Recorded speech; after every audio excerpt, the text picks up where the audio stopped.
So I painted my baby. And if I send shots, all you hear is dun dun dun. Your man smoking good. I'm that ain't no motherfucking 22. What that is?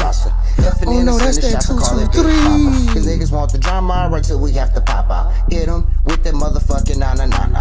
Tryna keep a K low, they call it blocker. My little baby chopper. And if I need to, sweep your block up. The modern day, you gotta add the mafia. We here to fuck the block up. Forgot our sons, yeah, you know they got us. All I need is moolah, do you know I gotta slide up. Hop out, do a fucking pop out. Niggas talking reckless, so we had to bring the Glocks out. But nigga called the cops out, and all you hear is fuck the federal laws. No mercy for your papa, he crying for your mama. And you the type of motherfucker, tell it front your honor. And get your mans locked up, and get his ass turned out. If I see a pussy nigga, then I gotta turn his lights out. What's your name? What is going on, YouTube? It is your favorite pistol packing rapper, MDMA Sosa, aka Sosa Leader Pistol Geek, and I'm back with another video for you guys. Listen, man, y'all love the story. Y'all love it.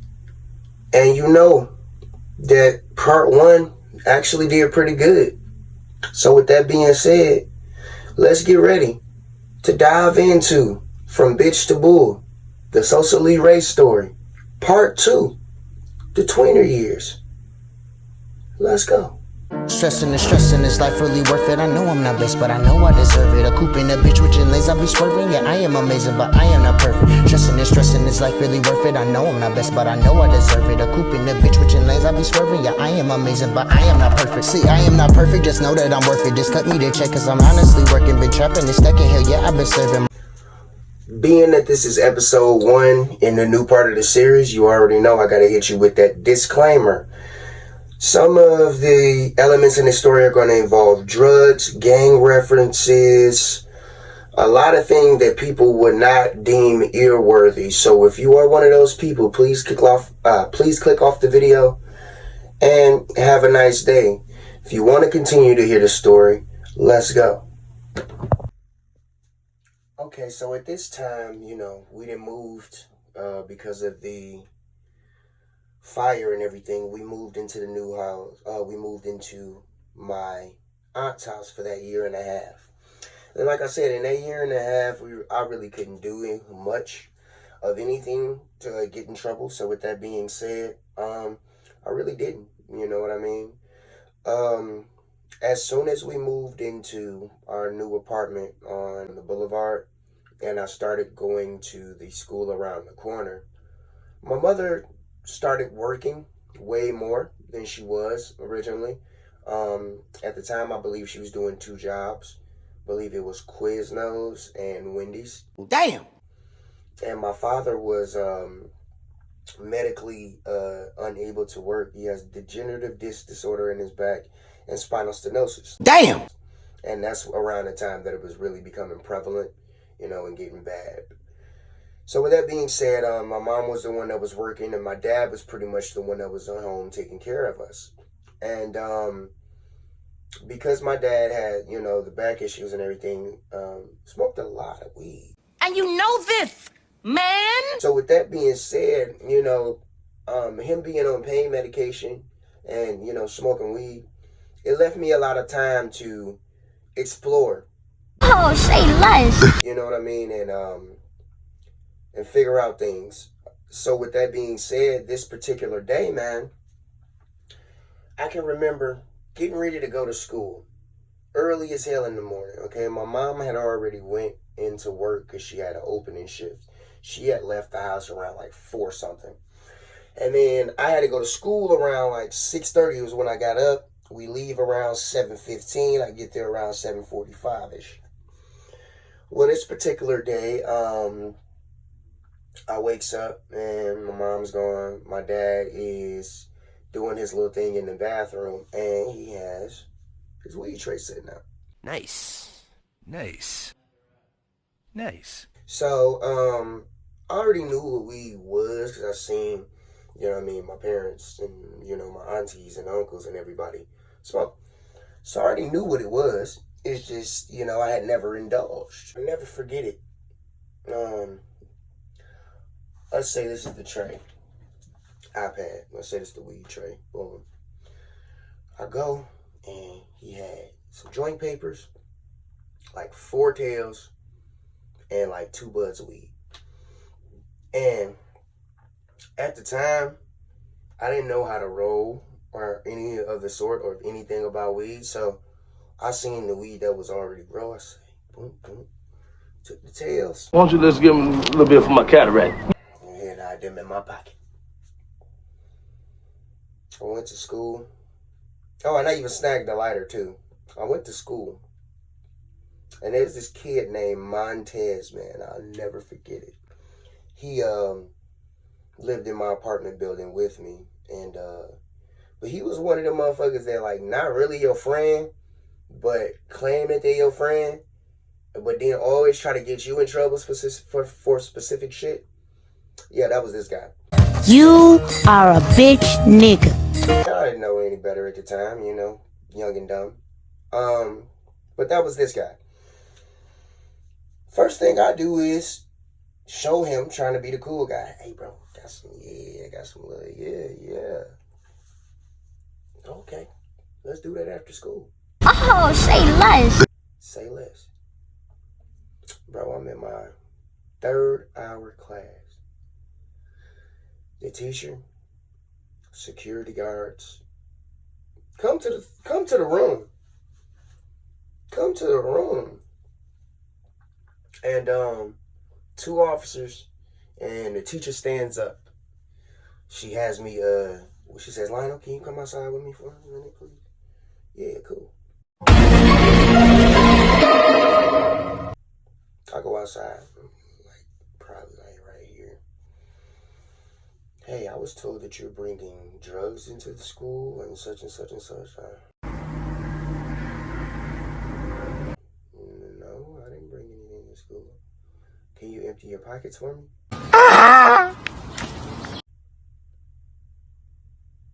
I'm sorry, I can't hear you. Say what? Can you empty your pockets for me? Damn! Yeah, I can do that. Wow. 4 tails, bag it out, all that. You know what this motherfucker told them? He said that I brought some weed to school and was pulling it out, trying to sell it to kids. You are a bitch ass nigga. Motherfucker, I swore that you the only nigga that know that I got some weed in this motherfucker. Because you the only one I know. You just made the list! In this motherfucker. You snitching? Who do I look like? Snitchy McRat? I don't talk to police. Snitching me, Brad? Like, damn, alright. I ended up getting in trouble for that. And I got suspended for like 12 days. And that's when my mom really started paying attention. And at the same time, you know, she really couldn't do much because, you know, she was working and everything. And at this point, you know, like I said, I've never been the type to get mad. I've been the type to get even. So you already know when I got suspended,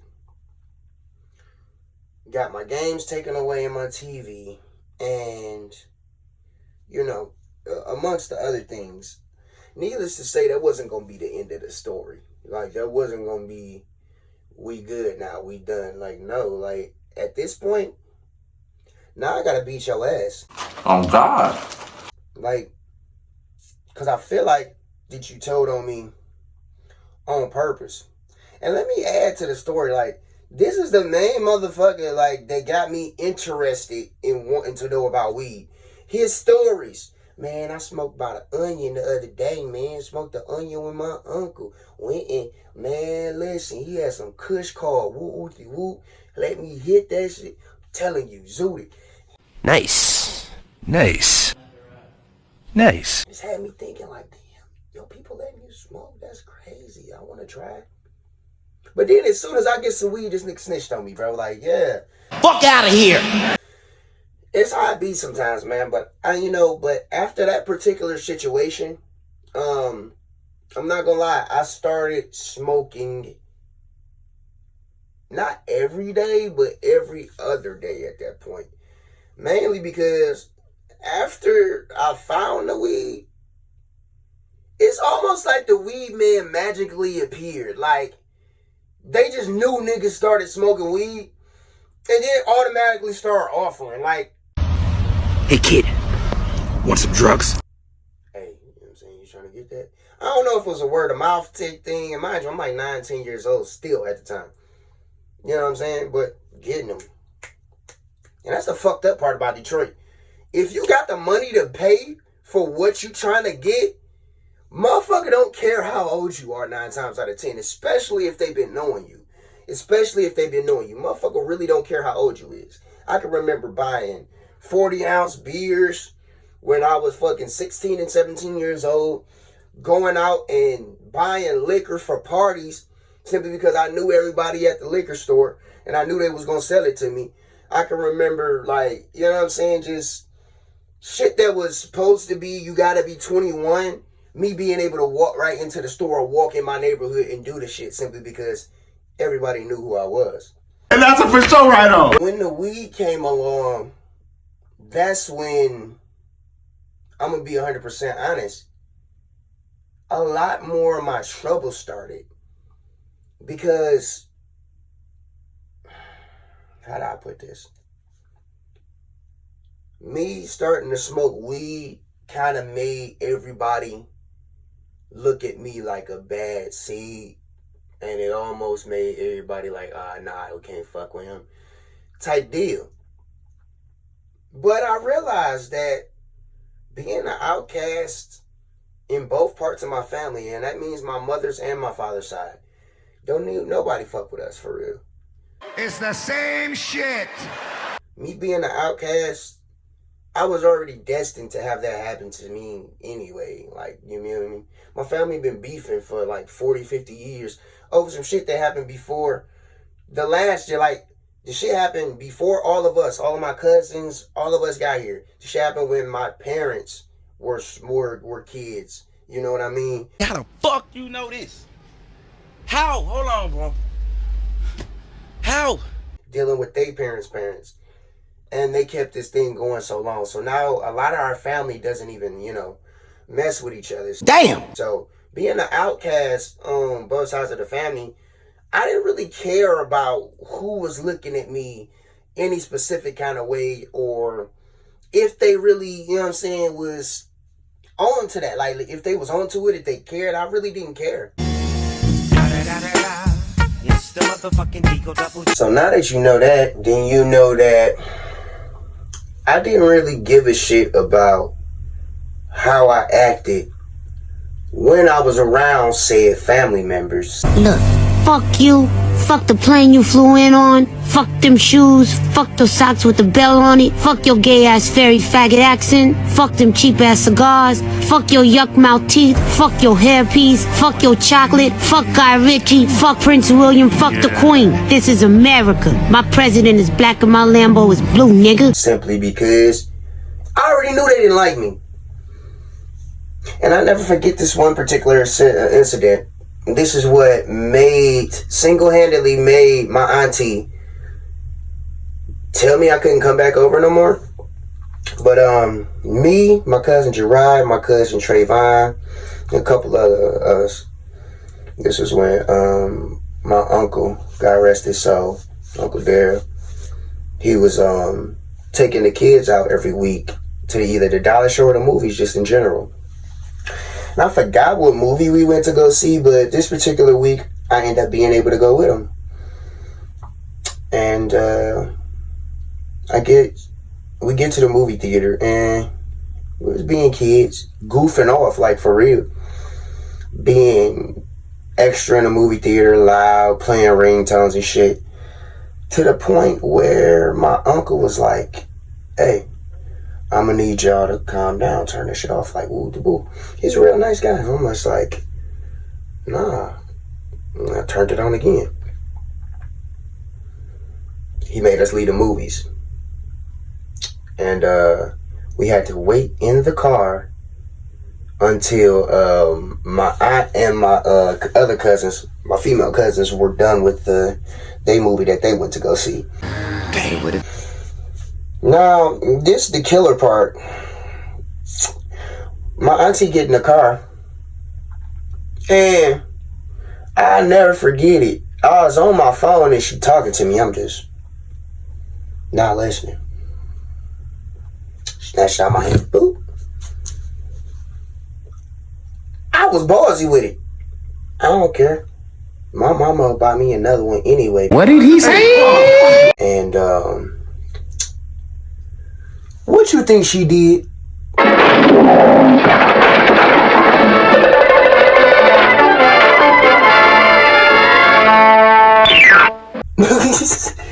Hey man, if y'all like the story, I need y'all to go ahead and push that like, share, sub to the channel, turn on those post notifications.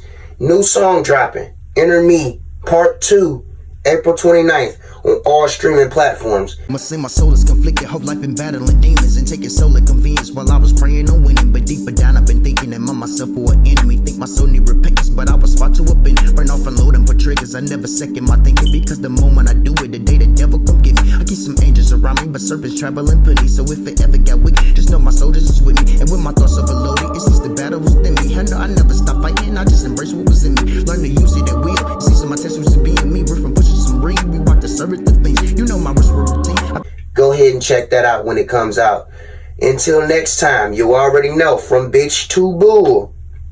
Y'all need to let me know in the comments, man. Do y'all want me to start dropping them on Mondays and Tuesdays? Or y'all want to keep the day a Friday? I'm starting to work a little bit more now, and I do a lot of night shifts. So it's kind of sporadic with these videos now, man, because I have to find time to actually do the videos. You know what I mean? So with that being said, let me know if y'all want them videos to start dropping Mondays and Tuesdays. Till next time, man, I love you all. Family first. Amendment second. I love all y'all. Peace. And if I send shots, all your heads down, your hands smoking good. That ain't no motherfucking 22. What that is? Oh no, that's that 223. Cause niggas want the drama right till we have to pop out. Hit them with that motherfucking na. Trey songs gone for the summer. Nigga, and I'm dumping. Send a couple shots, know he running. Keep a K low, they call it blocker. My little baby chopper. And if I need to, sweep your block up. The modern day, you gotta add the mafia. We here to fuck the block up. Forgotten sons, yeah, you know they got us. All I need is moolah, do you know I gotta slide up? Hop out, do a fucking pop out. Niggas talking reckless, so we had to bring the Glocks out. But nigga called the cops out, and all you hear is fuck the federal eyes. No mercy for your papa, he crying for your mama. And you the type of motherfucker, tell him front your honor. And get your mans locked up, and get his ass turned out. If I see a pussy nigga, then I gotta turn his lights out. What's your name? What you